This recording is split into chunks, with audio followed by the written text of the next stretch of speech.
A very good morning to all of you. My name is Rakesh Kumar and I am a science teacher in Sai Public Senior Secondary School. And today I am going to teach you a short introduction on energy and kinetic energy. तो हम समझेंगे energy क्या होती है। Energy समझने से पहले हमें वर्क और एनर्जी में डिफरेंस पता होना चाहिए क्या होती है। तो एग्जांपल लेते हैं, मैं पार्क के 4 चक्कर लगा सकता हूँ, ये है एनर्जी। मैंने पार्क के 4 चक्कर लगा लिए, ये है वर्क। मैं माउंट एवरेस्ट पर चढ़ सकता हूँ, ये है एनर्जी। मैं चढ़ गया, ये है वर्क। मैं 50 पुशअप्स मार सकता हूँ, ये है एनर्जी। मैंने 50 पुशअप मार लिए, ये है वर्क। यानी कि कहने का मतलब ये है कि आप मैक्सिमम कितना काम कर सकते हैं, आप में काम करने की क्षमता कितने हैं, वही है एनर्जी। एनर्जी क्या है? हमारे काम करने की क्षमता। डेट्स वाई एनर्जी की डेफिनेशन क्या बनी?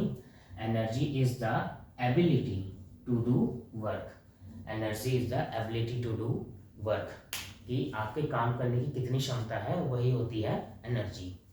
तो इसके बारे में क्या क्या बातें याद रखनी है? Energy is a scalar quantity.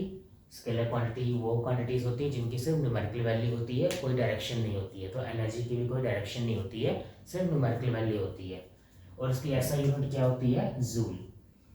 जो कि वर्क की भी ऐसा यूनिट होती है। तो जो वर्क की ऐसा यूनिट है वही एनर्जी की भी ऐसा यूनिट है। So there are many kinds of energy.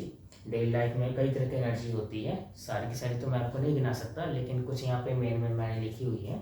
जैसे कि काइनेटिक एनर्जी हो गई, पोटेंशियल एनर्जी हो गई, केमिकल एनर्जी जहाँ पे केमिकल इन्वॉल्व होते हैं, हीट एनर्जी होगी, लाइट एनर्जी होगी, साउंड एनर्जी, न्यूक्लियर एनर्जी, और भी होती है electrostatic potential energy, solar energy जो सूरज से मिलती है, सोलर एनर्जी।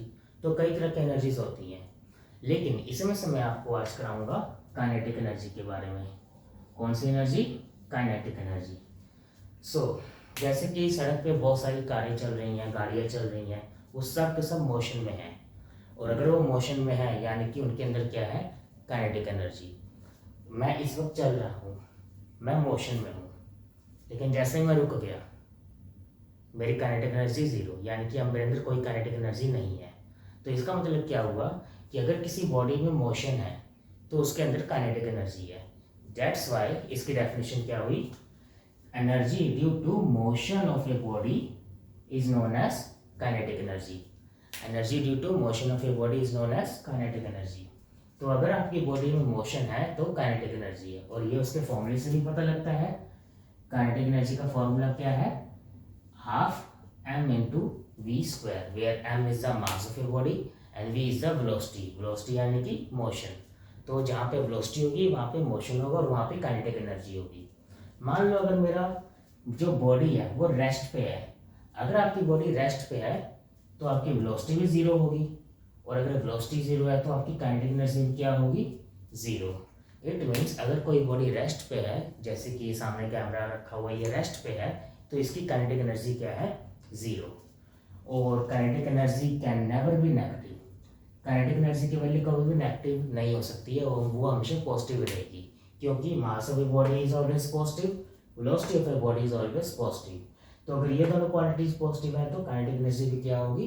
पॉजिटिव होगी। इसलिए हम कहते हैं कि जो काइनेटिक एनर्जी है वो मास ऑफ ए बॉडी की क्या है? डायरेक्टली प्रोपोर्शनल, और वेलोसिटी के भी क्या है?